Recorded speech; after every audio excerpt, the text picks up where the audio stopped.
dipukul di ulu hati saya. Tiga komoditas strategis ini menghasilkan devisa lebih dari 65 miliar dolar Amerika, setara dengan 1.100 triliun rupiah per tahun. Tapi marilah kita jujur kepada diri kita sendiri. Hari ini Indonesia sebagai negara anggota G20, tapi rasio belanja negara kita terhadap produk domestik bruto kita adalah yang paling rendah di antara negara-negara G20. Demikian juga rasio penerimaan negara kita terhadap PDB kita adalah yang paling rendah di antara negara-negara G20. Dari data terbaru IMF kita bisa melihat rasio pendapatan Meksiko 25% dari PDB, India 20% dari PDB, Filipina 21% dari PDB, Kamboja saja 15% dari PDB. Indonesia 11 sampai 12% dari PDB. Kita harus introspeksi dan sadar dan berani bertanya, kenapa kita tidak bisa kelola ekonomi kita sehingga pendapatan negara kita bisa setara dengan negara-negara seperti Filipina, Meksiko. Sekarang pun kita masih di bawah Malaysia. Apa yang sebabkan kita tidak mampu? Bedanya apa kita sama orang Malaysia, orang Kamboja? Bedanya apa kita sama orang Filipina?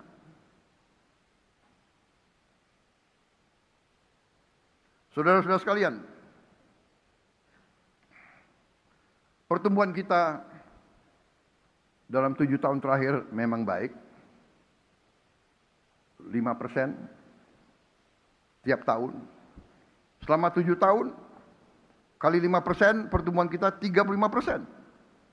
Harusnya kita tambah kaya 35%. Tapi apa yang terjadi? Sekali lagi, saya mengajak kita jujur kepada diri kita sendiri dan kepada rakyat kita. Ini mungkin menyakitkan bagi kita. Saya merasa setelah saya terima data-data ini, beberapa minggu setelah saya jadi presiden, saya merasa seolah saya dipukul di ulu hati saya. Saudara-saudara sekalian, 7 tahun kali 5%, 35% ekonomi kita tumbuh. Tapi rakyat kita yang miskin tambah. Dari 46,1% naik jadi 4,9%. 8% naiknya. 3% naiknya lebih. Yang kelas menengah turun. Saudara-saudara, saya bertanya di hadapan majelis yang terhormat ini. Saya bertanya kepada semua partai politik, semua ormas. Saya bertanya kepada semua pakar-pakar dan semua guru besar. Bagaimana bisa pertumbuhan 35% tapi kelas menengah menurun? Kemiskinan meningkat. Saudara-saudara, jawaban harus ilmiah.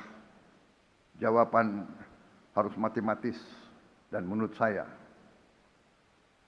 jawabannya adalah bahwa kemungkinan besar, bukan kemungkinan, saya yakin, sistem perekonomian yang kita jalankan berada pada trajektori yang tidak tepat. Mungkin perbedaan kita dengan negara-negara seperti Meksiko, seperti India, Filipina, dan lain sebagainya adalah perbedaan sistemik. Kita harus lihat fakta. Fakta kalau kita teruskan yang seperti ini, kalau kita teruskan sistem seperti ini untuk sekian tahun lagi, saya yakin bahwa tidak mungkin kita jadi bangsa yang makmur. Tidak mungkin kita jadi, tanpa kemakmuran kita tidak mungkin bisa menjaga kedaulatan kita. Bahwa kemungkinan besar kita akan menjadi bangsa yang lemah. Bangsa yang selalu takut. Takut kurs dolar, takut BBM gak cukup, takut ini, takut itu. Bangsa yang takut, bangsa yang elitnya takut. Padahal kita diberi karunia yang luar biasa oleh Maha Kuasa. Fakta juga telah menunjukkan bahwa telah terjadi mengalir keluarnya kekayaan kita sejak lama, bahkan sejak Orde Baru. Kalau kita melihat masa tahun 50-an, masa pemerintahan Bung Karno, sekali lagi saya bukan membela Bung Karno ya. Walaupun Bung Karno memang milik bangsa, ini harus saya sampaikan juga. Bung Karno milik bangsa. Tapi kita tidak bisa menilai tahun 50 sampai tahun 60-an Indonesia disibukkan oleh intervensi asing. Pemberontakan demi pemberontakan demi pemberontakan. Tidak mungkin kita bangun ekonomi kita. Di awal Orde Baru pun kita dikacaukan oleh banyak masalah. Tapi alhamdulillah kita telah bangun ekonomi kita. Tapi apa yang kita ketemukan setelah berapa puluh tahun? Terjadi apa yang saya namakan outflow of national wealth. Saudara-saudara sekalian, bahwa negara kita tidak pernah rugi. 1 tahun pun kita tidak pernah rugi. Ekspor kita selalu lebih daripada impor kita. Kalau ilmu dagang berarti yang kita jual adalah lebih banyak dari yang kita beli. Harusnya negara ini tidak pernah akan mengalami krisis ekonomi. Tapi apa yang terjadi? Yang terjadi adalah keuntungan kita yang selama 22 tahun adalah 436 miliar dolar, yang keluar adalah 343 miliar dolar. Ini angka-angka dari PBB.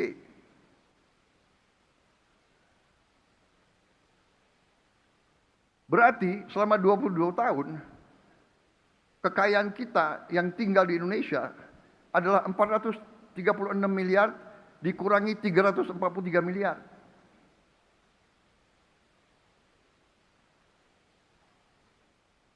Saudara-saudara sekalian, ini yang sebabnya gaji-gaji guru kecil, gaji-gaji aparat penegak hukum kecil, gaji-gaji ASN kecil. Ini yang selalu anggaran tidak cukup, anggaran tidak kuat, dan sebagainya.